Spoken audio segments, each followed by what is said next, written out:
এই টিউটোরিয়ালে আমরা দেখব ডাটা কিভাবে ইনসার্ট করতে পারি আমাদের টেবিলের ভিতরে। তো তার জন্য প্রথমে আমাদের লিখতে হবে ইনসার্ট ইনটু, এবং তারপরে ইনসার্ট ইনটু এটার পর আমাদের দিতে হবে টেবিলের নাম, আমরা কোন টেবিলের ভিতরে ডাটা ইনসার্ট করতে চাই। তো আমরা এখন আইটেমস টেবিলের ভিতরে ডাটা ইনসার্ট করব, সেই জন্য এখানে দিলাম আইটেমস। তারপরে একটা ফাংশন নিতে হবে, সেটা হলো ভ্যালুস। তো এই ভ্যালুস ফাংশনের মাধ্যমে আমরা যেই ভ্যালুগুলো দিব সেটাই আইটেমস টেবিলের ভিতরে ইনসার্ট হবে। তো এখানে আমার আইটেমস টেবিলের ভিতরে কলাম আছে কয়টা, দেখেন 1 2 3 4 5টা কলাম আছে। তো এখানে আমার 5টা ভ্যালু দিতে হবে। তো ভ্যালুগুলো দেওয়ার সময় এগুলো অবশ্যই হয়তো সিঙ্গেল কোট অথবা ডাবল কোটের ভিতরে দিতে হবে, অন্যথায় এগুলো এরর দেখাবে, কাজ করবে না। তো প্রথম আমার আছে কি, প্রথম কলামটা আছে আমার আইডি, তো সেই জন্য আমি এখানে দেবো আইডি। আর এখানে আমার আইডি আছে কত পর্যন্ত, দেখেন 100 পর্যন্ত আছে, তো আমি এখানে দিয়ে দিলাম 101। তারপর আছে আমার name, cost, seller ID, bits. তো নেমের ভিতরে দিলাম আমি হ্যালো, এবং কস্টে দিলাম 450, এবং সেলার আইডি দিলাম 6, এবং বিটসের ভিতরে দিলাম 90। তো এখানে দেখেন আমি যদি এই যে 450 এটা যদি আমি এই সেলার আইডির ভিতরে দিতে চাই তাহলে কিন্তু হবে না, এখানে আমার সিরিয়াল আকারে দিতে হবে। প্রথম যেটা আছে সেটা প্রথম দিতে হবে, আইডি আছে প্রথম, সেই জন্য প্রথমে আইডি, তারপর নেম, তারপরে নেম, এরকম করে দিতে হবে। তো আমি এটা যদি এটার ভিতরে দিতে চাই তাহলে হবে না, এখানে যেরকম সিরিয়াল আকারে আছে এরকম সিরিয়াল আকারে এখানে আমার ভ্যালুগুলো দিতে হবে। তো এখন আমি যদি এটা রান করি, দেখেন আমার দেখাইতেছে এফেক্টেড রোজ 1, অর্থাৎ একটা রোর ভিতরে এটা ইনসার্ট হয়েছে। তো আমার যদি এখানে কোনো ভুল থাকতো তাহলে এখানে এরর দেখাইতো। তো এখন আমি যদি চাই যে আসলে ইনসার্ট হয়েছে কিনা, সিলেক্ট স্টার ফ্রম আইটেমস। তো এখন আমরা স্ক্রল করে একেবারে নিচে যাই, দেখেন এখানে 101 এই আইডিতে আমরা যে ভ্যালুটা দিলাম সেটা ইনসার্ট হয়েছে। তো এভাবে আমরা ইনসার্ট করতে পারি। ইনসার্ট করার জন্য আরেকটি পদ্ধতি আছে, সেটা হলো আমাদের এরকম দিতে হবে ইনসার্ট ইনটু আইটেমস।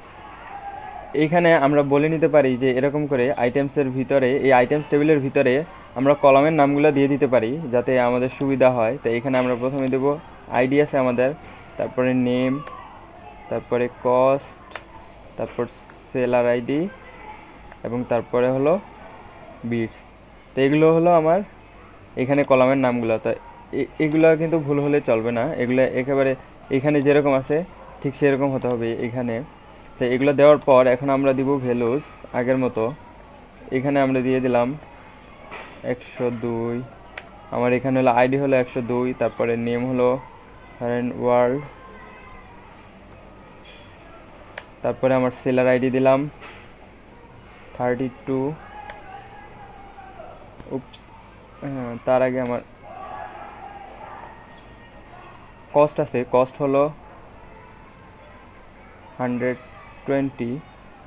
এটা এটা হলো কস্ট, এবং এটা হলো সেলার আইডি, তারপর হলো বিটস, এটা হলো আমার বিটস। তো এখন যদি আমি এটা রান করি, দেখেন এখানে দেখা যাচ্ছে এফেক্টেড রোজ 1। আবার আমরা দেখি ইনসার্ট হয়েছে কি না।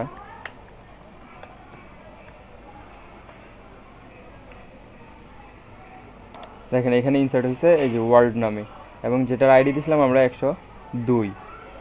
তো এখন আমরা যদি চাই যে দেখেন এখানে কিন্তু আমাদের প্রত্যেকটার ভিতরে আমরা ভ্যালু দিতেছি, প্রত্যেকটার ভিতরে প্রত্যেকবার। তো এখন আমরা যদি চাই ধরেন যে আমাদের নেম, আইডি, নেম এবং কস্ট, এই 3টা ভ্যালু দিব আমরা, কিন্তু সেলার আইডি এবং বিটস এই 2টা দেব না।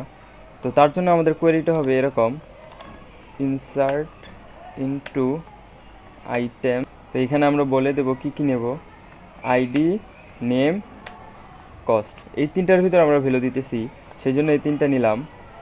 নেওয়ার পর এখন আমরা প্রথমে দিলাম 103, তারপরে দিলাম টেস্ট, কস্ট দিলাম 7.25।